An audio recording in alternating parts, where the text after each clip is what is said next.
بسم اللہ الرحمن الرحیم۔ السلام علیکم ورحمۃ اللہ وبرکاتہ۔ عزیزان محترم، امید ہے کہ آپ سب حضرات خیر و عافیت سے ہوں گے۔ ماہ شعبان کی فضیلت اور اہمیت کے حوالے سے گفتگو کرتے ہیں۔ یہ وہ مہینہ ہے کہ جس میں اللہ تعالیٰ نے بہت ساری اس کو فضیلت دی ہے اور اس کی اہمیت موجود ہے۔ اس کی دو وجہ ہیں۔ پہلی وجہ یہ ہے کہ یہ رمضان المبارک کا جو مہینہ ہے اس کے بالکل قریب ہے۔ دوسری وجہ یہ ہے کہ اس مہینے کے اندر ایک رات ہے جس کو شب برات کہتے ہیں، اس حوالے سے بھی تفصیلی گفتگو کی جائے گی۔ اچھا، اب یہ شب برات کس کو کہتے ہیں؟ برات کہتے ہیں چھٹکارا پانے کو، کیونکہ وہ رات ہے کہ جس میں بہت سے لوگ جہنم کے آگ سے چھٹکارا پاتے ہیں۔ اللہ تعالیٰ ان کو جہنم کی آگ سے بچا لیتے ہیں۔ اچھا، یہ سب بات سمجھنے کی ہے کہ ماہ شعبان کی فضیلت اور اہمیت کیا ہے۔ اب ماہ شعبان میں یہ جو شب برات ہے یہ کیا ہے؟ یہی سوال حضرت عائشہ رضی اللہ تعالی عنہا سے کیا گیا تھا کہ یہ شب برات میں کیا ہوتا ہے۔ تو حضرت عائشہ رضی اللہ عنہا نے جواب دیا تھا کہ شب برات میں 4 چیزیں ہیں۔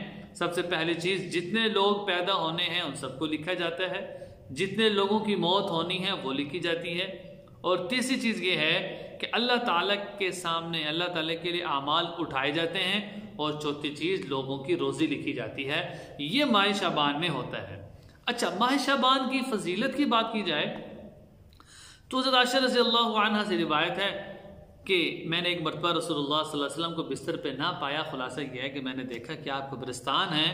پھر آپ نے فرمایا صلی اللہ علیہ وسلم نے کہ اس رات میں شب برات میں اللہ تعالیٰ قبیلہ بنو کلب کی بکریوں کے بال کے برابر لوگوں کو جہنم سے آزاد کرتے ہیں۔ ایک یہ روایت آ گئی، اور دوسرا حضرت ابوبکر صدیق رضی اللہ عنہ سے بھی ایک روایت ہے کہ اللہ تعالیٰ آسمان دنیا میں آتے ہیں اور فرماتے ہیں کہ ہے کوئی رحم کرنے والا کہ اس پر رحم کیا جائے۔ اسی طرح بے شمار احادیث شب برات کے بارے میں ہیں، اور ماہ شعبان جو کہ فضیلت والا مہینہ ہے، اس میں آپ صلی اللہ علیہ وسلم نے اس کی فضیلت کو بیان کیا۔ اب یہ بات کی جائے کہ اس مہینے میں محروم لوگ کون ہیں۔ آپ صلی اللہ علیہ وسلم کی بہت ساری احادیث سے ملتا ہے کہ اس مہینے میں محروم کون ہے۔ سب سے پہلے ذکر کیا کہ اس مہینے میں محروم اللہ کے ساتھ شریک کرنے والا ہے، شرک کرنے والا ہے، کہ ان اللہ لا یغفر ان یشرک بہ ویغفر ما دون ذلک لمن یشاء، کہ اللہ تعالیٰ شرک کو معاف نہیں کرتا، اس کے علاوہ جس کو چاہے معاف کر دیتے ہیں۔ دوسری چیز، جو ناحق قتل کرنے والا ہے اللہ اس کو بھی معاف نہیں کرتے۔ تیسرا، دل کے اندر کینہ رکھنے والا جو ہے وہ اس رات میں وہ بھی محروم ہے۔ اور اسی طرح زنا کرنے والا، بہت ساری وعید آئی ہیں، وہ بھی محروم۔ قطع رحمی، قطع تعلقی کرنے والا، رشتہ داروں کے ساتھ ناراضگی، لڑائی، جنازے میں شرکت نہ کرنا، یہ بھی محروم ہے۔ اسی طرح اپنی شلوار کو ٹخنے سے نیچے رکھنا، چاہے وہ نماز میں ہو چاہے غیر نماز میں ہو، دونوں میں ٹخنے سے اوپر رکھنا یہ ضروری ہے۔ کوئی آدمی کہتا ہے کہ جی شلوار صرف نماز میں ٹخنے سے اوپر کرنا ضروری ہے، یہ بات نہیں ہے۔ حدیث کے الفاظ ہیں کہ جو شلوار ٹخنے سے نیچے ہوگی وہ حصہ جہنم میں جلے گا۔ اسی طرح والدین کی، اب یہ بات ذہن میں رکھنا ضروری ہے کہ شب برات کی غلط رسومات کون کون سی ہے، کہ جو فضول میں ہیں، ان کی شریعت میں کوئی اہمیت نہیں ہے۔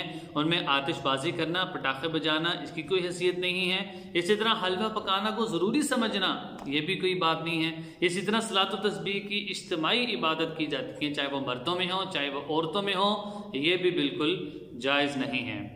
اسی طرح یہ اجتماعی قبرستان جانا اور اس کی کوئی صورت بنانا، یہ ساری وہ چیزیں جو رسومات ہیں، شریعت کے ان کے ساتھ کوئی تعلق نہیں ہے۔ اچھا، اس رات میں کرنے کے اعمال کون کون سے ہیں؟ آخر میں یہ بات آ جاتی ہے کہ اس رات شب برات کے پیر کی مغرب کی نماز کے بعد سے شروع ہو رہی ہے، 15 شعبان کو یہ پیر کی جو مغرب کے بعد کی جو رات ہے یہ شب برات آ رہی ہے۔ اس میں اعمال کون کون سے کرنے ہیں؟ سب سے پہلی چیز، گھروں میں نفلی عبادت جتنی مرضی کریں، پوری رات نفل پڑھیں، کوئی منع نہیں ہے۔ پھر اسی طرح عبادات میں کثرت توبہ اور استغفار، یہ اپنے نفلی عبادت میں بندہ جتنا مرضی کر سکتا ہے۔ اسی طرح رسول اللہ صلی اللہ علیہ وسلم اس مہینے میں کثرت سے روزے رکھتے تھے۔ اس کی فضیلت یہ ہے کہ حضرت عائشہ رضی اللہ عنہا سے روایت ہے کہ میں نے آپ صلی اللہ علیہ وسلم کو رمضان المبارک کے علاوہ اس مہینے میں سب سے زیادہ کثرت کے ساتھ روزے رکھتے ہوئے دیکھا ہے۔ یعنی میں نے آپ صلی اللہ علیہ وسلم کو رمضان کے بعد کسی اور مہینے کے اتنی کثرت سے روزے رکھتے نہیں دیکھا جتنے کہ شعبان کے مہینے میں روزے رکھتے ہوئے دیکھا ہے۔ تو اس سے پتہ چلا کہ اس میں روزوں کی بھی کثرت کرنی چاہیے تاکہ رمضان المبارک کے ساتھ مناسبت پیدا ہو جائے۔ تو یہ وہ ساری چیزیں۔ اچھا، اب آتا ہے کہ 5 راتیں ایسی ہیں کہ جس میں جو دعا اور عبادت کی جاتی ہے اللہ اس کو قبول کرتے ہیں، وہ دعا کرتا ہے اللہ تعالیٰ اس کو راضی کرتے ہیں۔ وہ 5 راتیں کون کون سی ہیں؟ نمبر 1 سب سے پہلی جو افضل ترین رات ہے وہ لیلۃ القدر کی، پھر دوسری رات شب برات کی، پھر دونوں عیدین کی، اور اسی طرح جمعہ